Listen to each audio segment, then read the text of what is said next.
तो राम राम किसान भाइयों, आज हम खेती बाड़ी से संबंधित जानकारी लेकर आए हैं नई। और जानकारी कैसी लगे तो हमें जरूर बताना। चैनल को सब्सक्राइब करें, वीडियो को लाइक करें और कमेंट करके बताएं हमें कैसी जानकारी लगी। तो आज हम जानकारी लेकर आए हैं खरीफ सीजन में जो हमारी धान की फसल होती है, उसके लिए हमें सबसे पहले नर्सरी लगानी होती है, पौध उगानी होती है। इसके बाद हम उसकी रोपाई करते हैं पौध की। जैसे कि आप देख रहे होंगे वीडियो में, ये पौध रोपाई हो रही है। तो पहले इसको अलग दूसरी जगह पर उगाना पड़ता है, इसके बाद इसकी पौध की रोपाई होती है। तो एक हमारी जो धान की फसल होती है, इसी तरह से इसको उगाई जाती है। तो इसमें कुछ नर्सरी में हमें कुछ सावधानियाँ रखनी होती हैं। तो खरीफ समय का सीज़न स्टार्ट हो चुका है और हमारे किसान भाइयों जो धान की फसल है उसकी तैयारी करने लगे हैं। और हमें नर्सरी से कुछ सावधानी बरतनी है नर्सरी को करते समय।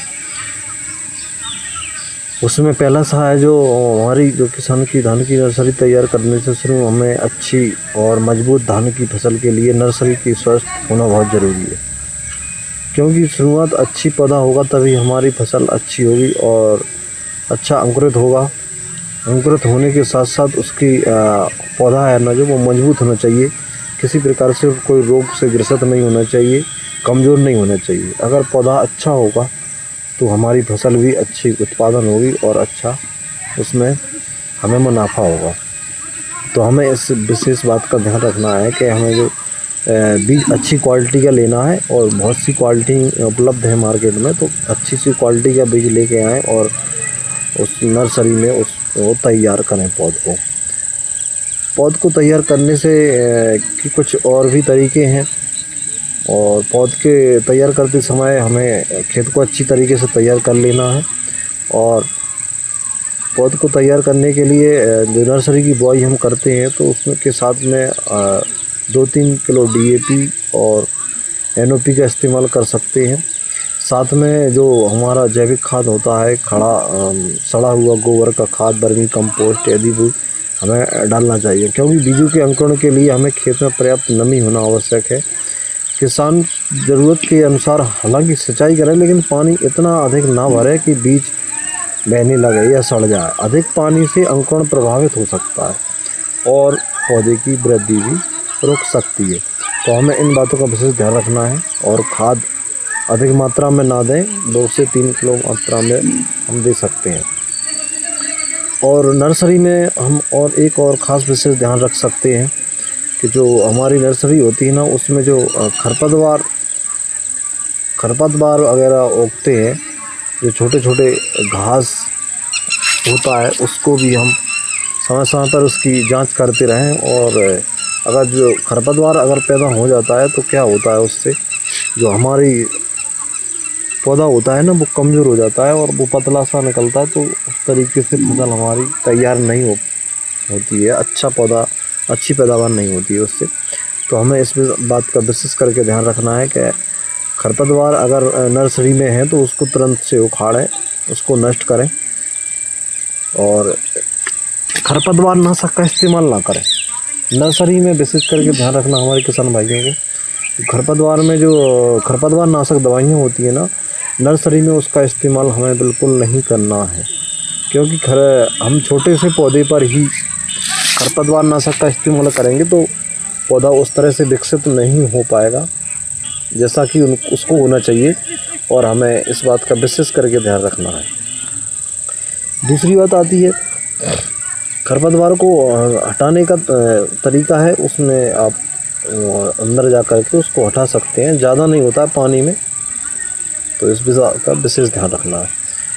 और जब हम बीज बोते हैं तो जो पक्षी वगैरह होते हैं, तो जब बीज कोई बाहर डले होते हैं या कुछ थोड़ी मिट्टी में दबे रहते हैं, तो कुछ पक्षी होते हैं जो कि हमारे पौधे को वो क्या करते हैं, बीज को उठाकर खा लेते हैं, जिससे हमें उससे कम पौध प्राप्त होती है। जो हमारा अंकुरण होता है ना, तो वो कम होता है।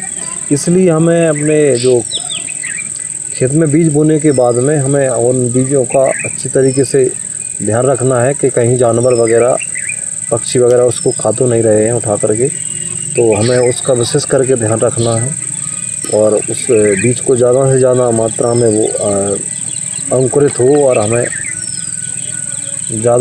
पौधे प्राप्त हो पाएँ इससे। तो हमें इस बात का विशेष ध्यान रखना है। इसमें आप जाली का इस्तेमाल भी कर सकते हैं और उसकी समय समय पर निगरानी भी कर सकते हैं इस बात की देख करके। और एक ख़ास बात है, हमारी जो पौध होती है ना, वो जब अंकुरित हो जाती है पूरी तरीके से, तो उसमें पानी ज़्यादा भरा ना रहने दें। पानी ज़्यादा भरा रहेगा तो क्या है, सड़ने का खतरा रहता है और किसी प्रकार का कोई रोग उसमें पैदा हो सकता है। तो इस बात का हमें विशेष ध्यान रखना है कि किसी प्रकार का कोई हमें उसमें पानी ज़्यादा मात्रा में पानी नहीं भरना है और समय समय पर पानी भी देना है, लेकिन देना है उतनी ही मात्रा में देना है, ज़्यादा नहीं देना है हमें, जिससे कि उसमें ज़्यादा पानी भरा रहे तो उससे नुकसान हो सकता है। इसलिए हमें ज़्यादा पानी नहीं देना है उसमें। पानी देने का तरीका है, शाम के समय पानी दें, शाम के समय पानी दें और ज़्यादा पानी ना दें।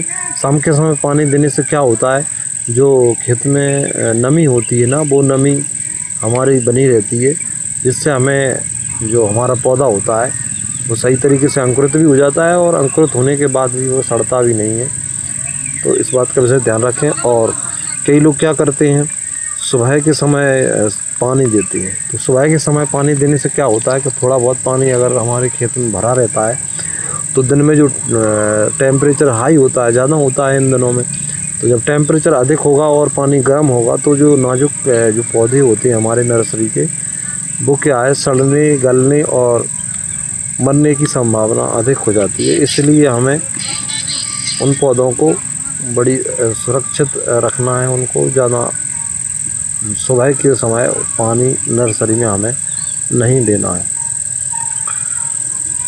और यदि किसी प्रकार का नर्सरी में किसी प्रकार का कोई रोग या कीट प्रकोप दिखाई दे तो तुरंत कृषि विशेषज्ञों से हम सलाह ले सकते हैं और उनकी सलाह के बगैर किसी प्रकार का कोई हम उस पर कीटनाशक या खरपतवार नाशक का छिड़काव ना करें, क्योंकि पौधा बहुत मुलायम और नाजुक होता है। अगर इस वक्त हम उसमें कोई किसी तरह का कीटनाशक या खरपतवार नाशक या कोई रोगनाशक दवाई का छिड़काव करते हैं तो इससे हमें नुकसान हो सकता है।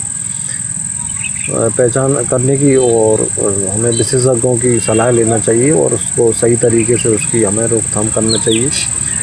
और अगर ज़्यादा पानी जल भरा है तो उसका हमें जल निकास की उचित व्यवस्था होना चाहिए, जिससे कि पानी भी निकलता रहे और अच्छी मिट्टी पहले से ही तैयार करके रखें, बढ़िया भुरभुरी मिट्टी हो, अच्छे पानी सोखती हो, नमी हो और नमी के साथ साथ उसमें खाद वगैरह अच्छा डालें। जैविक खाद का अधिक से अधिक प्रयोग करें। जैविक खाद में हमारे जो गोबर का खाद होता है, सड़ा गोबर का खाद या वर्मी कंपोस्ट का खाद भी ले सकते हैं। केंचुओं के खाद होता है ना, तो वो उसका भी ले सकते हैं, जिससे कि क्या होता है, उसमें जो बीज, जितने भी बीज होता है ना, वो सभी अंकुरित होता है, एक साथ होता है और अच्छा मजबूत अंकुरित होकर निकलता है। तो हमें उस भी बात का ध्यान रखना है और सिंचाई हमें ध्यान रखना है। सिंचाई सुबह के टाइम नहीं करना है, हमें सिंचाई करना है शाम के टाइम, जिससे कि रात में अगर पानी भी भरा रहेगा तो वो ठंडा रहेगा और उसमें नमी रहेगी। सुबह की सिंचाई बहुत ख़तरनाक होती है। दिन में अगर थोड़ा पानी रहेगा तो टेम्परेचर से वो पानी गर्म होगा और हमारे पौधों को नुकसान पहुंचाएगा।